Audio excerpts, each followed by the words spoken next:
konsentrasi. Konsentrasi merupakan besaran yang digunakan untuk menunjukkan kepekatan suatu larutan.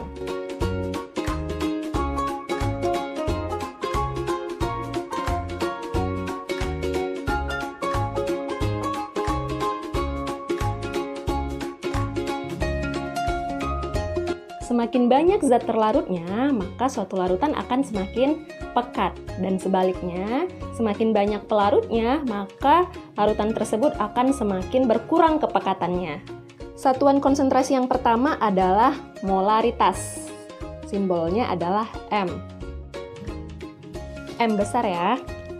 Molaritas adalah jumlah mol zat terlarut dalam 1 liter larutan.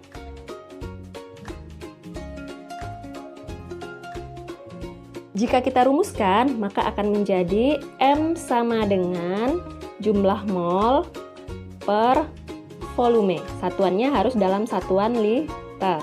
Tapi jika yang diketahui adalah gram atau massa zat terlarutnya, maka kita bisa menggunakan rumus M sama dengan gram per mr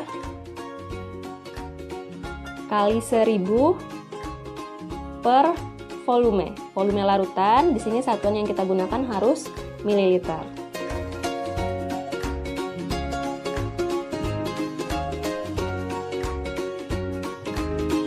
Ingat, volumenya harus volume larutan.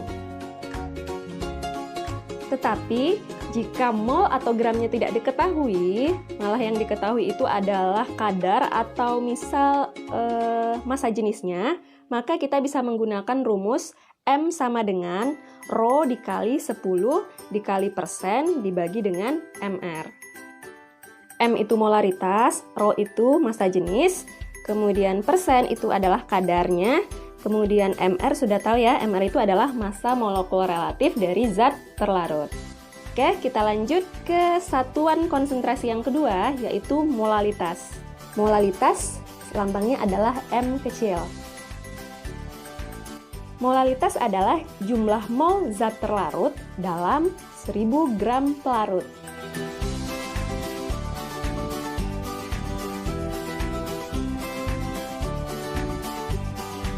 Jika kita rumuskan, molalitas itu sama dengan jumlah mol per P. P itu adalah massa dari pelarut. Untuk rumus ini, satuan massanya harus kilogram. Kemudian jika yang diketahui adalah gram terlarut, maka rumus molalitasnya bisa berubah menjadi gram terlarut per mr dikali 1000 per massa atau gramnya si pelarut. Disimbolkan dengan P, tapi satuannya harus gram.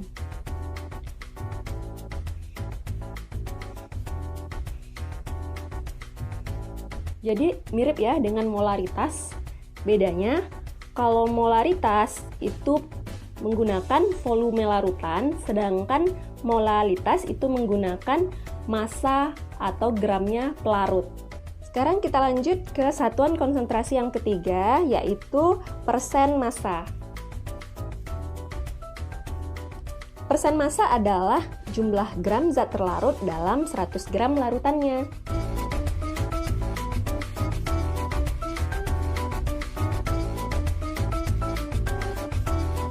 Contohnya nih, misal kita ada larutan 10% NaCl. Ini artinya dalam 100 gram larutan NaCl terdapat 10 gram NaCl. Berarti sisanya adalah yang 90 gramnya itu adalah pelarutnya, yaitu air.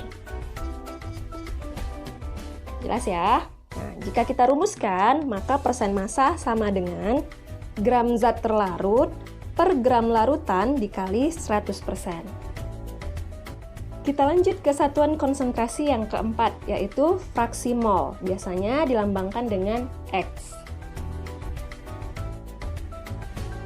Fraksi mol itu perbandingan mol suatu zat terhadap mol total dalam larutan.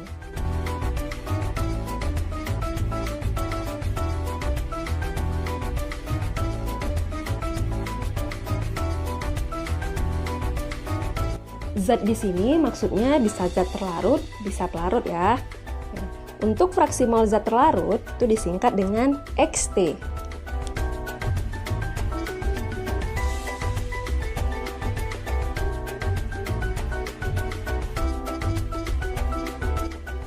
Artinya perbandingan mol zat terlarut terhadap total mol larutannya. Jadi jika dirumuskan, XT sama dengan mol terlarut per mol total, berarti mol terlarut ditambah mol pelarut.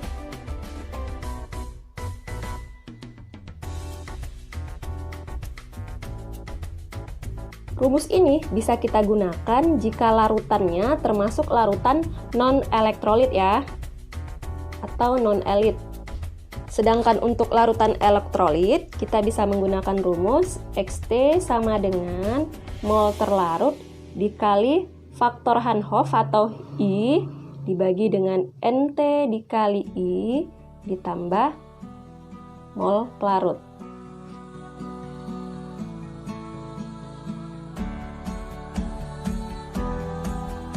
I itu adalah faktor Van Hoff. Bisa dicari menggunakan rumus 1 ditambah N dikurang 1 dikali alfa. Untuk larutan elektrolit kuat, I itu sama dengan jumlah ionnya. Alfa itu derajat ionisasi. Kemudian N itu adalah jumlah ion.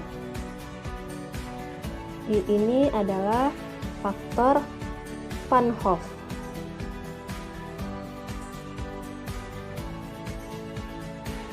NT itu mol terlarut, NP itu mol pelarut. Nah, jika yang ditanyakan fraksi mol zat pelarut, maka kita tinggal tukar aja NP-nya yang di atas, mol totalnya di bawah. Pastikan nilai dari XT dan XP itu kurang dari 1. Kenapa? Karena jika ST atau fraksi mol zat terlarut dijumlahkan dengan fraksi mol pelarut, itu hasilnya pasti 1.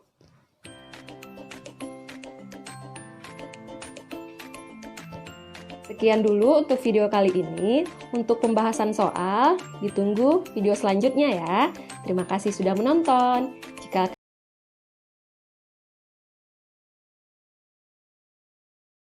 alat dan bahan yang akan kita gunakan.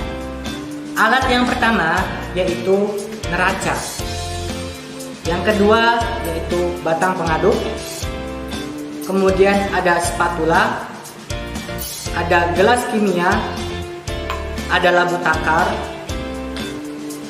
serta corong. Kemudian bahan yang akan kita gunakan yaitu natrium hidroksida yang berupa padatan. Di sini ada aquades dan ada botol semprot.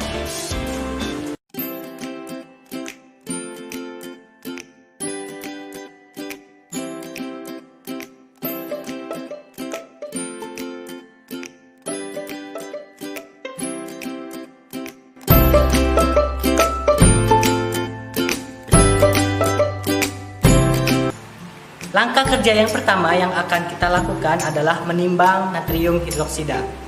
Sebagaimana yang telah kita hitung tadi pada dasar teori, natrium hidroksida yang kita butuhkan sebanyak 10 gram. Yang pertama adalah menekan tombol on pada neraca digital, kemudian tunggu sampai skala 0 sampai 0 gram, kemudian kita taruh gelas kimia pada neraca, dan kita tarikan ke 0 lagi. Setelah 0 gram, kita ambil padatan NaOH.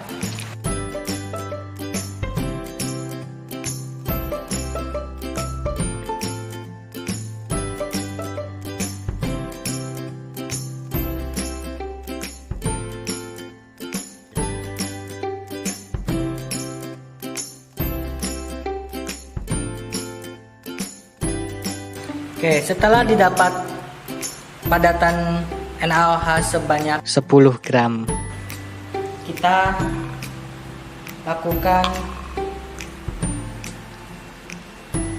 kita menuangkan aquades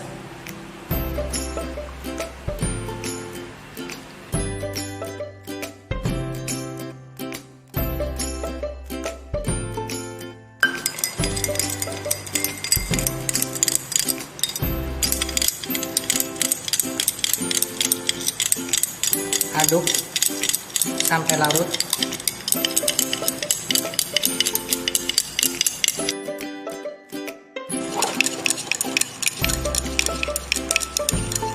Lakukan pengadukan sampai padatan NaOH benar-benar larut.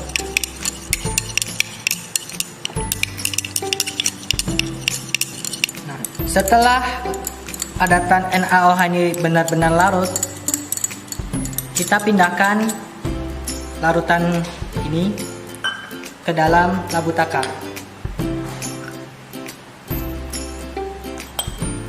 Menggunakan corong agar tidak tumpah.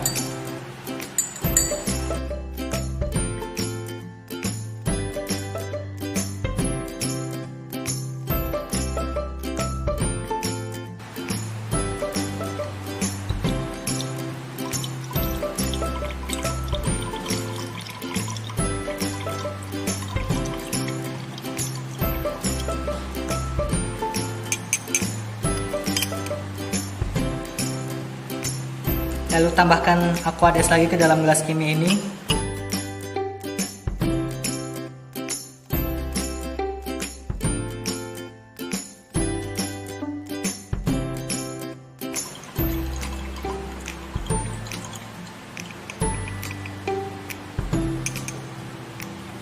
Tambahkan Aquades lagi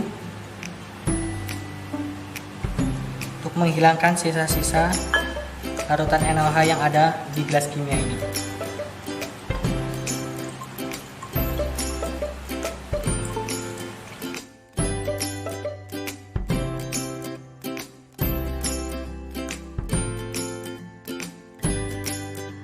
Kemudian kita tambahkan Aquades sampai batas putih dan jangan sampai melebihinya.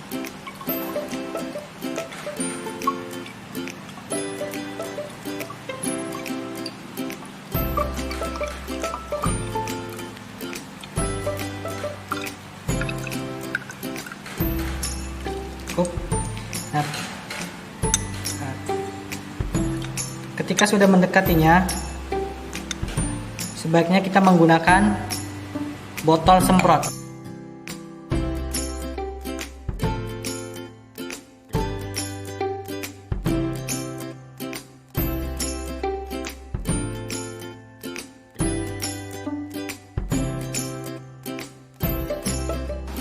Pastikan meniskus yang ada di labu ukur ini tepat.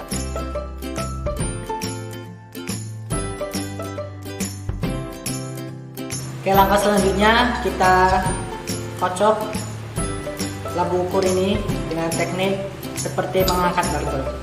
Kita tekan seperti ini, kita letakkan seperti ini.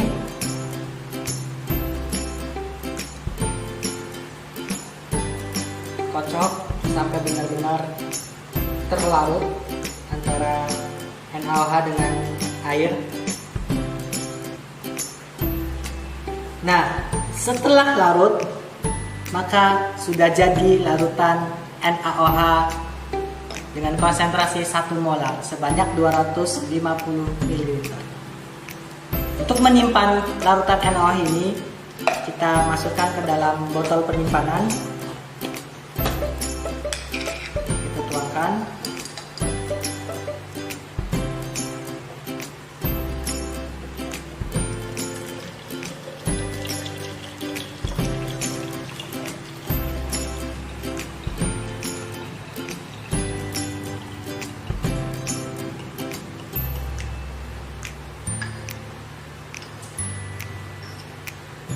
Dan kita tutup. Terakhir, kita berikan label nama pada wadah penyimpanan.